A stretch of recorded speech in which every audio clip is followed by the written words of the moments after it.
ప్రజల సంక్షేమం, అభివృద్ధి కూటమి ప్రభుత్వం ధ్యేయమని దర్శి నియోజకవర్గం Telugu Desam party in charge doctor Gottipati Lakshmi అన్నారు.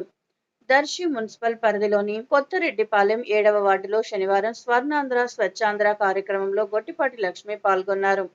కొత్తరెడ్డిపాలెంలో అన్ని వీధులలో టీడీపీ యువ నాయకులు doctor Kadiyala Lalit Sagar, Darsi municipal chairman Narapasetti Pichaiah, Darsi market yard chairman Daram Nagaveni Subbarao, Darsi MRO Shravan Kumar, SI Murali, Darsi municipal commissioner Y Mahesh, revenue, municipal, MEPMA అధికారులతో కలిసి పర్యటించి ప్రతి సమస్యను పరిష్కరించేందుకు గ్రామస్తులకు స్పష్టమైన హామీ ఇచ్చారు. ప్రతి మూడో శనివారం స్వర్ణాంధ్ర స్వచ్ఛాంధ్ర కార్యక్రమం ఎట్లయితే మనం చేసుకుంటున్నామో అలాగే ఈరోజు కొత్తరెడ్డిపాలెం వార్డులో పరిశుభ్రత మీద కార్యక్రమం చేపట్టబోతున్నాము. స్వచ్ఛ భారత్ ఎలా అయితే కేంద్రం నిర్ణయించి ముందుకెళ్తున్నారో అట్లాగే గౌరవ ముఖ్యమంత్రి చంద్రబాబు నాయుడు గారు స్వచ్ఛ ఆంధ్ర అంటే మనకి ఫస్ట్ ఆఫ్ ఆల్ మన రాష్ట్రం అభివృద్ధి చెందాలంటే ముందు మన పరిసరాలు, మన రాష్ట్రం పరిశుభ్రంగా ఉండాలి.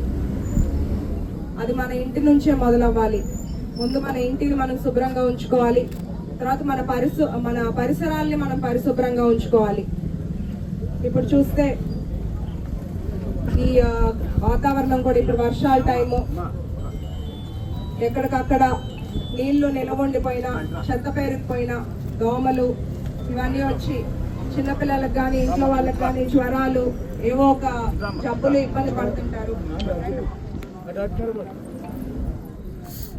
మనం పరిశుభ్రతకి ఇంపార్టెన్స్ ఇచ్చి అందరం చేయి కలిపి మన వార్డుని, మన గ్రామాల్ని, మన నియోజకవర్గాన్ని శుభ్రపరచుకుందాము. ఎందుకంటే పరిసరాలు శుభ్రంగా ఉంటే మన మైండ్ శుభ్రంగా ఉంటుంది, మన రాష్ట్ర అభివృద్ధికి ఎంతగానో ఉపయోగపడుతుంది. ఇవాళ ఇక్కడ ఉన్న డ్రైనేజ్లన్నీ అందరం కలిసి శుభ్రపరుస్తూ ఇది ఒక్క శనివారం రోజు మాత్రమే దీన్ని పరిమితం చేయకుండా రోజు కొంత సమయాన్ని అందరూ శుభ్రత కోసం కేటాయించాలని నేను మనస్ఫూర్తిగా అందరినీ ఇక్కడ కోరుకుంటున్నాను.